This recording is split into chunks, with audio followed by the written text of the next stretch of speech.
नमस्कार दोस्तों, कैसे हैं आप सब। 8 बज रहे हैं रात के और आप जुड़ गए हैं आपके फेवरेट लेक्चर सीरीज बीएनएस में। और मैं आपका मित्र एमजे आपके लिए लगातार रोज रात 8 बजे बीएनएस के कुछ टफ वर्ड्स को आसान कर रहा हूं। आज जो टॉपिक पढ़ने वाले हैं हम उसको समझाने के पहले एक क्वेश्चन आपके लिए लेकर आया हूं। दो लोग हैं ए और बी। ए मारना चाहता है सी को, बी मारना चाहता है सी को। They both were having the similar intention.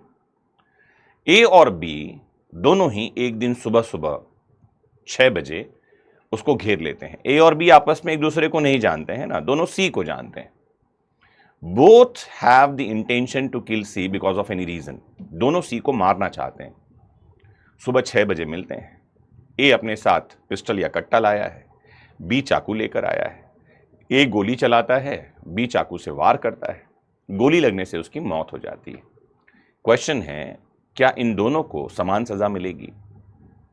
या दूसरा एग्जाम्पल लीजिए, ए और बी दोनों प्लान करते हैं। ए को सी को मारना है, बी को सी को मारना है। अब ये दोनों एक दूसरे को जानते हैं, ए और बी। क्वेश्चन चेंज कर रहा हूं, है ना।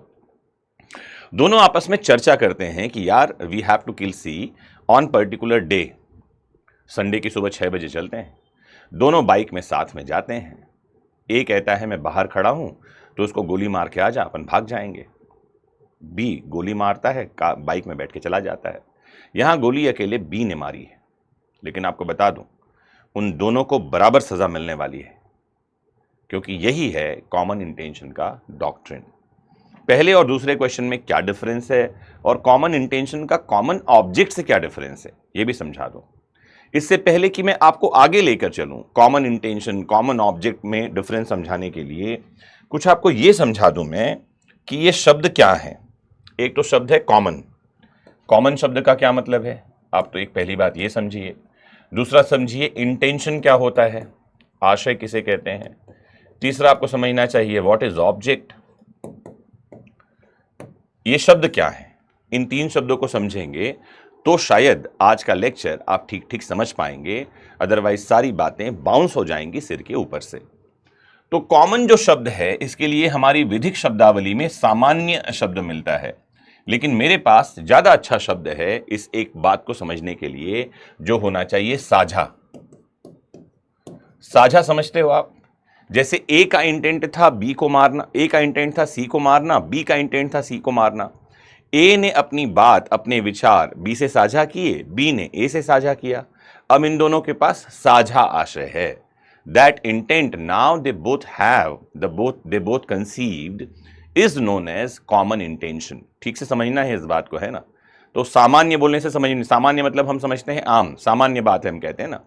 साझा शब्द जो है एक्चुअल रिफ्लेक्शन दे रहा है कि उसका मतलब क्या है। तो कॉमन इंटेंशन है साझा, कॉमन है साझा। इंटेंशन क्या है, इसके लिए हिंदी में आपको शब्द मिलेगा, एक शब्द मिलेगा हिंदी में, दैट इज आशय। और उर्दू का एक बढ़िया शब्द है इसके लिए, इरादा। क्या इरादा है तुम्हारा, इरादे नेक नहीं दिख रहे हैं, ऐसे शब्द आपने सुने होंगे। तो इंटेंट क्या है, कोई भी काम कोई व्यक्ति क्यों कर रहा है, समझना ध्यान से, है ना। कोई भी काम, जैसे एग्जाम्पल के लिए ए नाम का एक आदमी है, उसको अपने पिताजी को खुश करना है। क्या करना है, पिताजी को खुश करना है, पिताजी का नाम ऊंचा करना है। इसके लिए उसने एक रास्ता अपनाया है, वो है सिविल जज बनना। तो प्रश्न पूछा जाए आप सिविल जज क्यों बनना चाहते हो, तो वो कह रहा है मेरे पिताजी का मान बढ़ाने के लिए। यह है मोटिव, ठीक से समझिएगा, है ना। इसे हम कहते हैं मोटिव। क्यों का आंसर कौन देता है, मोटिव देता है। What was the motive behind. Motive के लिए अलग शब्द है, एक मकसद। मकसद क्या है, क्यों सिविल जज की तैयारी कर रहे हो, और आप कहते हो पिताजी का मान बढ़ाना है। या आप कह रहे हो मुझे समाज में न्याय का प्रसार करना है, I want to deliver justice to the last standing person of the society. समाज में जो अंतिम खड़ा व्यक्ति है, डिप्रेस्ड क्लास, जिस तक न्याय नहीं पहुंच पा रहा है, उस तक न्याय की किरण पहुंचाना मेरा उद्देश्य है, हेतु है, मोटिव है। तो मोटिव शब्द है, ठीक है। अब ये पिता का मान कैसे बढ़ाएंगे, हाउ, क्या करना होगा इसके लिए। आप सिविल जज की तैयारी कर रहे हो, आप बिजनेस भी कर सकते थे। ठीक है, तो ये जो शब्द है कैसे सिविल जज की तैयारी करके, यह है इंटेंट। ए नाम का आदमी, मैं आपको और लीगल लैंग्वेज में समझा दूं, ए नाम का आदमी बी नाम के आदमी से बदला लेना चाहता है। क्या लेना चाहता है? बदला। बदला लेने के लिए उसने सोचा कि इसको जान से मार दूं। हेलो, तो ये जो बदला लेना चाह रहा है यह है मोटिव। बदला कैसे लेगा? जान से मारकर, उसके बच्चे को किडनैप करके। यह है इंटेंशन। इंटेंशन के लिए हम लीगल लैंग्वेज में शब्द यूज करते हैं आशय, और जो आपराधिक आशय है उसे कहा जाता है दुराशय। दुरा, द में छोटा ऊ है ना, लोग बुरा समझते हैं। दुराशय, that is criminal intent, that is mens rea, that is guilty mind. फिर एक सब्जेक्ट है ऑब्जेक्ट। ऑब्जेक्ट जो है यह है अल्टीमेट गोल, अल्टीमेट, अंतिम उद्देश्य। चरम उद्देश्य क्या है? चरम उद्देश्य किसी कार्य का। तो मोटिव और ऑब्जेक्टिव एक समान शब्द दिखाई पड़ते हैं कि कोई भी काम आप कर रहे हो उसका चरम उद्देश्य क्या है। अल्टीमेट ऑब्जेक्ट कहते हैं हम उसे। जैसे मैंने बताया, कोई व्यक्ति जीवन में कुछ बड़ा करना चाहता है तो उसके लिए उसने क्या चुना? सिविल जज की तैयारी करना चुना। लेकिन सिविल जज की तैयारी करने का अल्टीमेट ऑब्जेक्ट क्या है? तो वो कह रहा है to serve this society with justice, to be the part of this pious institution named judiciary. एक महान संस्था का सदस्य होना उसका अल्टीमेट ऑब्जेक्ट है, जिसे हम न्यायपालिका यानी कि जुडिशरी कहते हैं। तो ऑब्जेक्ट, अल्टीमेट जो गोल है, उद्देश्य है, वो ऑब्जेक्ट है। इस ऑब्जेक्ट तक पहुंचने का जो मार्ग है वो आशय है, इंटेंट है।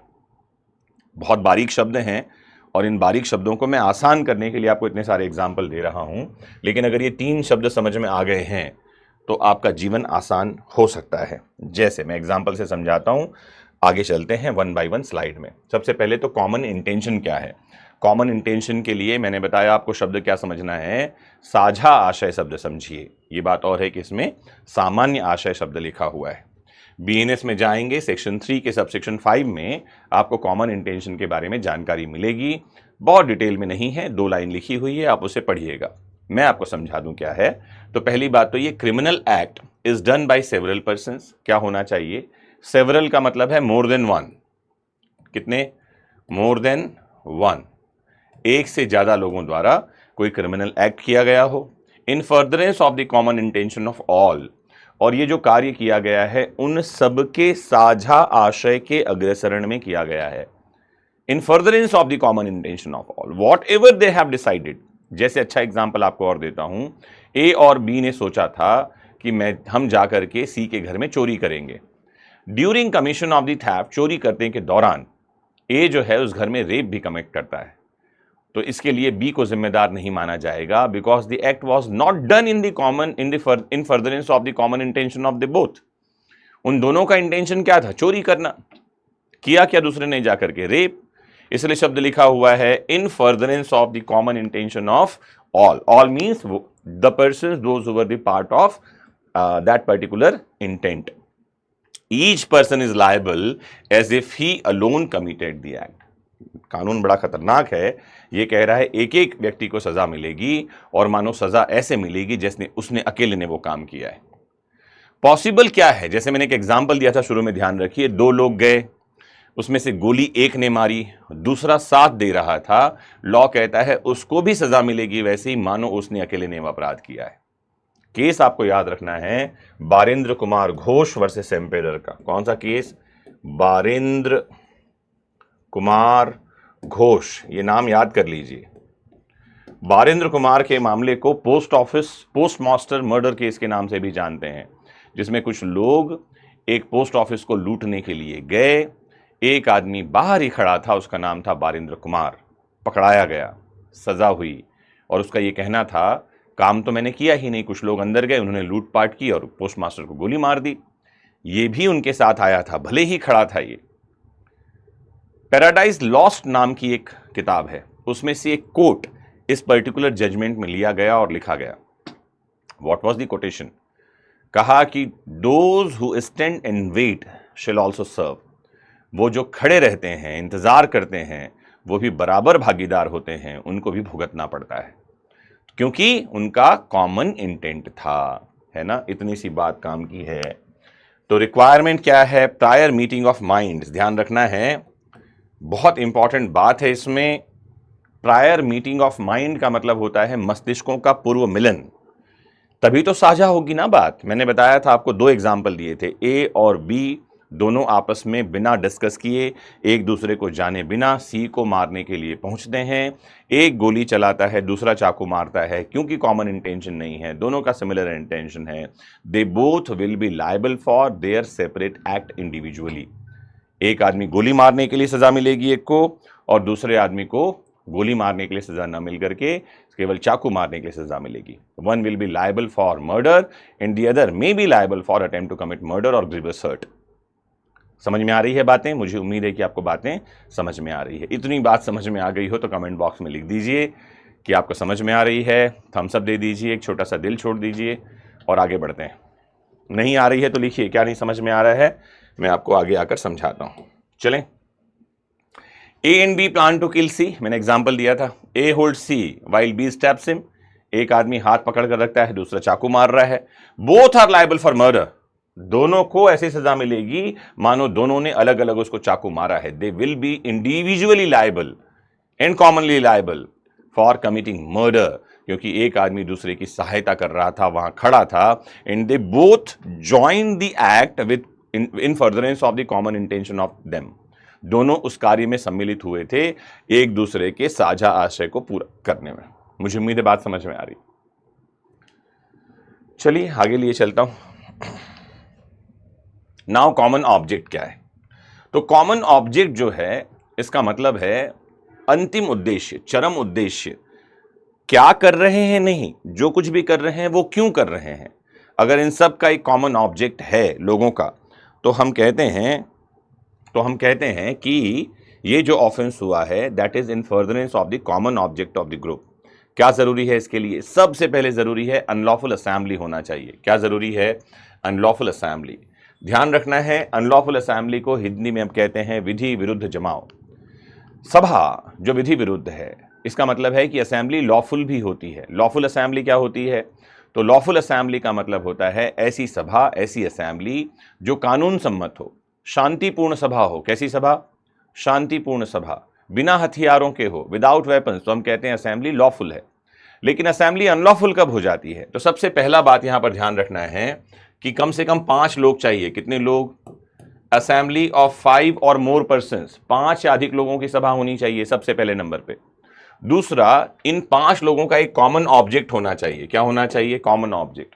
वो कॉमन ऑब्जेक्ट क्या हो सकता है? वो कॉमन ऑब्जेक्ट वो 5 तरह की बातें हो सकती हैं जो बीएनएस में दी गई हैं, जिसको मैं एक पॉइंट में समरी कर दूं अगर, तो इनका 5 का जो ऑब्जेक्ट है वो क्या हो सकता है? किसी ऑफेंस को करना, किसी अपराध को करना, किसी प्रॉपर्टी को खाली करवाना, संपत्ति पर कब्जा लेना, अगर इनका ऑब्जेक्ट है। कैसे लेंगे? किसी को मार कर, डरा कर, धमका कर, पुलिस के पास जाकर, कोर्ट में जाकर, तरीका तो कुछ भी हो सकता है। लेकिन अगर इलीगल पोजीशन करना चाहते हैं संपत्ति पर, तो इनका कॉमन ऑब्जेक्ट है। और ध्यान रखना है, जो लोग कॉमन ऑब्जेक्ट धारण करते हैं, मींस अगर 5 लोग अनलॉफुल असेंबली के मेंबर हैं और इनका एक कॉमन ऑब्जेक्ट है, तो असेंबली का पार्ट होना ही पनिशेबल है। उस सभा का सदस्य होना ही दंडनीय है, कुछ करने की आगे जरूरत नहीं है। ध्यान रखिए, इसीलिए बचपन में पिताजी कहते थे ना, अच्छे लोगों से दोस्ती करो। पता नहीं उन्होंने ये लॉ पढ़ा था नहीं पढ़ा था, बात तो ठीक ही कर रहे थे। तो ध्यान रखना है, prosecution of the common object of that assembly, वो जो कार्य वो कर रहे हैं, असेंबली हुई है, उसको अभियोजित करने के लिए, उसका निष्पादन करने के लिए इन्होंने कॉमन ऑब्जेक्ट बनाया है। और such as member knew to be likely committed, या उस सदस्य को पता होना चाहिए कि असेंबली ऐसा कुछ करने वाली है। जैसे एग्जाम्पल के लिए, 4 लोग एक चौराहे पर खड़े हैं और ये 4 चाय पी रहे हैं, ठीक है। 5वां दोस्त आकर कहता है मैं भी चाय पीऊंगा। ये 5 चाय पी रहे हैं, समझिए ध्यान से, मैं बहुत आसान एग्जाम्पल आपको दे रहा हूं। उन मेंबर्स में से एक ये कहता है कि यार ये बिल्डिंग खाली करवानी है। बाकी के एक आदमी कहता है कि ओके चाय पी लेते हैं अपन, 5 लोग तो हैं, चलते हैं अभी खाली करवाते हैं, कौन कब्जाधारी है उसकी ऐसी तैसी करते हैं। ये जो 5वां आया है चाय पीने के लिए, now he is aware with the object of the assembly, ये लीगल पोजीशन लेना चाह रहे हैं, उसको इमीडिएटली असेंबली छोड़ देनी चाहिए। कहां चला जाना चाहिए? उसको पुलिस के पास बताना चाहिए लोग ऐसा करने वाले हैं। बट वो असेंबली में खड़ा है, चाय पी रहा है। इसका मतलब ही है कि साइलेंस इज हाफ एक्सेप्टेंस, वो अपनी मंजूरी दे रहा है। यही शब्द लिखा है, उसको पता है कि ऐसा कुछ करने वाली है असेंबली, वो मेंबर भी क्या कहलाएगा, अनलॉफुल असेंबली का मेंबर कहलाएगा। लॉ कह रहा है एवरी मेंबर इज लायबल, प्रत्येक व्यक्ति लायबल होगा, जॉइंटली एंड इंडिविजुअली, एक साथ और साथ साथ। मिनिमम 5 लोग चाहिए, मैंने बताया। मेंबरशिप उसका सदस्य होना चाहिए, और मेंबरशिप का मतलब है कोई फॉर्म भरा हो ऐसा जरूरी नहीं है, वहां होना चाहिए, असेंबली में होना चाहिए। A group of 6 persons gather to assault D, 6 लोग इकट्ठा हुए हैं किसी को मारने के लिए। 1 member अनएक्सपेक्टेडली किल्स डी, और उसमें से एक जान से मार देता है, बाकी सब खड़े हैं, ध्यान रखिए। लॉ कह रहा है each and every one shall be liable for committing murder individually and jointly, प्रत्येक व्यक्ति जो वहां पर में है वो सजा का पात्र होगा। If killing was within common object और likely consequence are liable, all are liable. ये बात जरूरी है कि कॉमन ऑब्जेक्ट था कि नहीं था, अगर है तो सबकी जिम्मेदारी होगी, भले मारा एक ने है, आपको इस बात को ध्यान में रखना है। एक केस आपको याद रखना है, Nanak Chand versus state of Punjab. कौन सा case? Nanak Chand versus state of Punjab. 1955 का ये केस है, जहां कॉमन इंटेंशन और कॉमन ऑब्जेक्ट में डिफरेंस बताया है। बेसिस क्या है कॉमन इंटेंशन और कॉमन ऑब्जेक्ट का? तो मिनिमम पर्सन्स कितने चाहिए, ध्यान रखिए, 2 या ज्यादा। एक्चुअली जो टर्म वहां पर लिखा हुआ है वो लिखा है सेवरल, कई लोग होने चाहिए, मतलब एक से ज्यादा होने चाहिए, तो कम से कम 2 होने चाहिए, इसलिए वहां पर 2 या उससे ज्यादा लिख दिया गया है। लेकिन ये भी ध्यान रखिए, क्योंकि एग्जाम में कई बार ये भी क्वेश्चन पूछ लिया गया है, मैंने देखा है, लिखता है कॉमन इंटेंशन के लिए कम से कम कितने लोग चाहिए, minimum persons required to conceive common intention, उसमें लिखा रहता है 2 और मोर, उसमें लिखा रहता है मिनिमम 1, उसमें ऑप्शन है सेवरल, तो सेवरल है, वो भी आपको ध्यान रखिए। मतलब यही है, आपको कॉमन ऑब्जेक्ट के लिए कितने चाहिए, 5 या ज्यादा। प्रायर मीटिंग ऑफ माइंड्स जरूरी है, नेसेसरी है। यहां प्रायर मीटिंग ऑफ माइंड्स नहीं चाहिए, घटना स्थल पर ही कॉमन ऑब्जेक्ट बनता है। नेचर कैसा है, प्री अरेंज्ड प्लान होता है, पहले से पूर्व नियोजित योजना, प्री मेडिटेशन ऑफ माइंड, मस्तिष्कों का पूर्व मिलन। इंटेंशन मस्ट बी शेयर्ड, साझा आशय हो जाए।